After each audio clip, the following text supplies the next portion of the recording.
Welcome everyone. This is Mike Adams, the Health Ranger for naturalnews.com, here joined today on the front lines of the GMO campaign.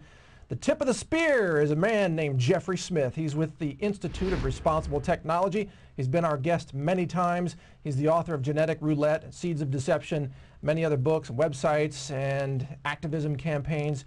He's the man who he's got his finger on the pulse of the GMO activism efforts out there, and he joins us today by Skype to give us an update for January 2012. Jeffrey, thank you for joining us today. It's great to have you on. It's great to be here, Mike. Well, give us, I don't know where you want to start, but jump right into it. What do we need to know? What's happening for January 2012? Well, I want to start with news of the weird, and that is genetically modified mosquitoes. Okay. Now, it sounds stranger than truth, but genetically modified mosquitoes have already been released in the Cayman Islands, Malaysia, and in Brazil. And the company wants to introduce genetically modified mosquitoes in the United States in the Florida Keys.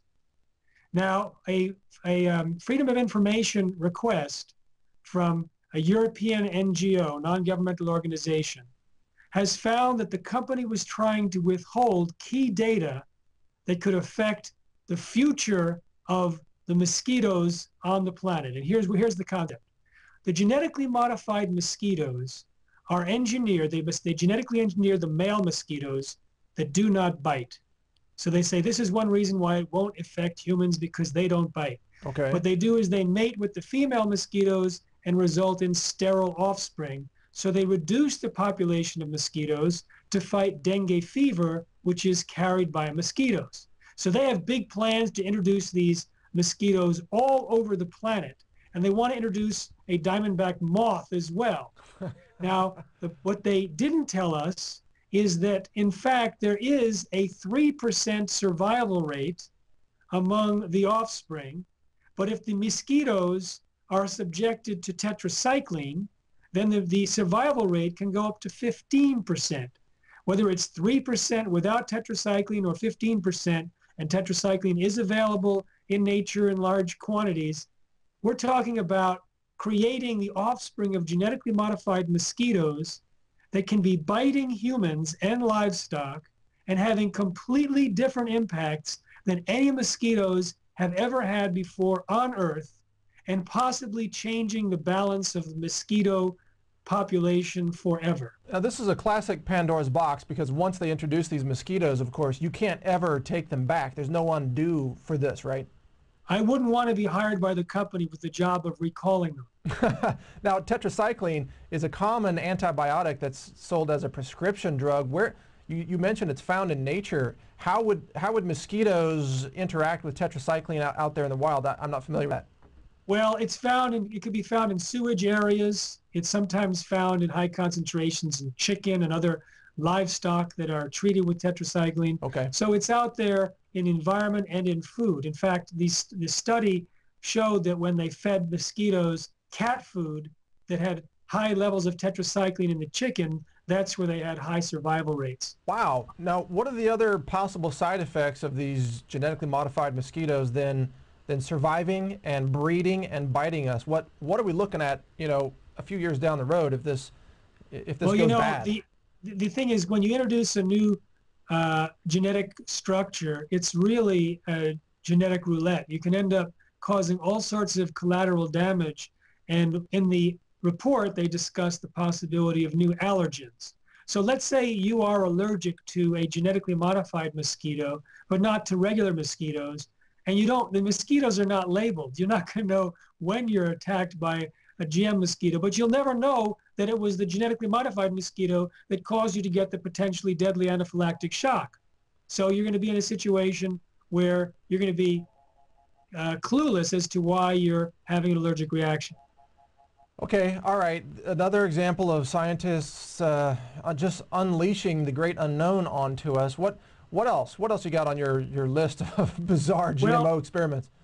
Years ago, Monsanto put out a release saying that they were going to triple yields by 2030, and they were going to have drought-resistant crops, et cetera, et cetera. Well, they finally, after all this time, came up with their first drought-resistant crop, which was approved on December 21st by the USDA. However, if you read the USDA report, it doesn't work. It's no better than the conventionally bred corn. It only works for moderate drought conditions. It has no lower minimum requirements for water, and there's conventionally bred crops that outperform the GM crop in conditions of high drought. So it's a complete failure, but it's a public relations win because it's going to be introduced. They're going to sell it, and they're going to say, now we are protecting America's farms from drought because we have drought-resistant corn. Well, this is what's so frustrating about corporations. I mean, even the war on drugs is advertised as a huge success, but it's a massive failure. Here we have these crops advertised as drought-resistant, but they're dying just as much as the other crops. How do they get away with this? Is the press covering their mistakes for them? I'm afraid not. Well, you are, which is good. But I mean, they said that GMOs will feed the world. It actually works against that. They said it would increase yield. It actually reduces yield. They said it would decrease the use of agricultural chemicals. It increases agricultural chemicals. And in fact, it reduces biodiversity, which threatens the entire food supply at a time of global climate change. And in fact, their Roundup-Ready crops require more water. And there's a whole gamut of things that are going wrong. But unfortunately, they've got billions of dollars to spread it around, and we've got $2.95 to work with. So we're fighting against this juggernaut. However, there's so much evidence now that it's a failed technology. More and more farmers are catching on, and most importantly, consumers are catching on. Yeah, they are. It's huge. Awareness has spiked in just the last few months, I've noticed. Are you seeing that too when you talk to people?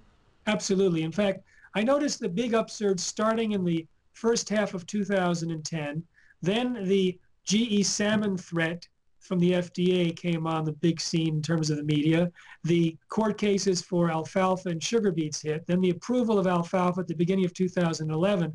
And it's been absolutely nonstop in terms of increased awareness, agitation, concern, and organization against GMOs. Okay, all right. Well, major efforts are underway also about are you going to talk about the GMO labeling campaign in California? I'll mention that too. We've got a few more items that I want to cover that happened this month. Go for it. In Argentina, tax authorities discovered that a contractor for Monsanto down there was holding workers in slave-like conditions. They were unable to leave their workplace, forced to work for as much as 14 hours a day, detasseling corn, and forced to buy overpriced food in the company store. And so this was an example of how we can find how Monsanto allows its contractors to treat the people that work for it. Well, it should be no surprise. Look at the way they treat us as human guinea pigs. I mean, why wouldn't they treat workers as slaves? It's Absolutely. Consistent. In Europe, France is holding the line. They're saying they're not going to plant genetically modified corn. They said they weren't, and a European court said that their reason was not legally allowed, and they said, tough, we're not going to allow it planted anyway. A biotech giant, BASF, that introduced a potato for starch in Europe recently, is now pulling out of Europe altogether, discontinuing the potato growing and moving its headquarters to the United States. Also in Europe, earlier this year, there was a ruling that said that any honey that contains pollen from genetically engineered crops needs to be approved and registered and labeled. And so it was a big setback because a lot of the honey there is in fact contaminated with genetically modified corn pollen. Wow. Well, yeah, that sounds like a very important victory, at least one small battle in the greater war. That's true. Does Monsanto and DuPont and the other companies, do they really think that they're going to get away with all this? I mean, don't they see this tidal wave of awareness working against them? A few years ago, an insider told me that the executives of Monsanto were getting nervous. And that's the only recent experience I've had with direct response from what they're feeling. But it's clear that they're being hit pretty hard from many levels. They've had court cases where they've been shown to be lying and advertising. The most recent one was India, where they had advertised to farmers that they would increase their income by a certain dramatic amount. Turns out it was completely unsupported, and an Indian government agency called them on it and said it was illegal. The French High Court told them that it was illegal to describe Roundup as biodegradable. A South African court caught them for false advertising.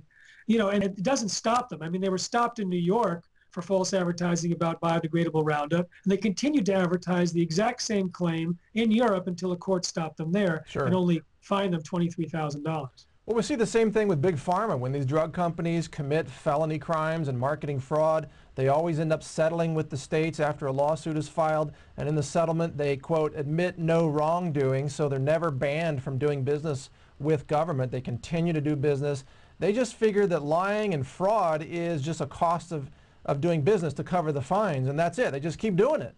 And they have a lot of insiders pulling the strings for them. For example, this month in India, it was discovered that the vice chairman of the Apex Committee on Approving Genetically Modified Crops, the Genetic Engineering Approval Committee, which is essentially a rubber stamp for the biotech industry, the vice chairman is on the board of directors of ISAAA, which is the most pro-GM, ridiculously unscientific spokesbody for this industry. They constantly put out an annual report inflating statistics. They've been shown constantly to have unscientific opinions. And so this guy who's the co-chair of the approval body in India is actually promoting the ISAAA news releases and misinformation. And likewise, there was another guy at the Genetic Engineering Approval Committee that actually approved a crop that he was developing and he had the patent for. So talk about conflict of interest. Oh yeah, total corruption. No doubt these people are all on the take. And you know, it's also hilarious in a pathetic kind of way that this is all being done under the name of science, you know, and these people say we're scientific. It has nothing to do with science. It has everything to do with bribery, corruption, and really what you would call corporate funded science or distorted junk science. Or how do you describe it? Tobacco science. Tobacco science, there you go. Yeah, I think people get that. I want to talk about the insecticide and herbicide impacts of GMOs, and there's three big stories around that are brewing. One is honeybees. There was new evidence that a systemic seed treatment, it's a nicotine-based insecticide that you treat seeds with, and it's used a lot on corn. And it was introduced big time when GMOs were introduced.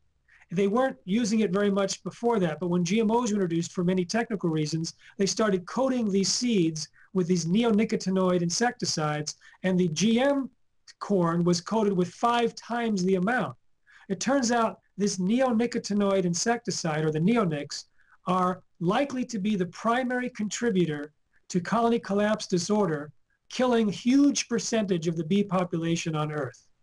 And Bayer Crop Science, which made $1 billion last year selling these neonics, their two main products, basically said, well, we know that neonicotinoids can cause bee death and disorientation so they can't find their way back to the hive, but there's no exposure level that would be toxic to the bees.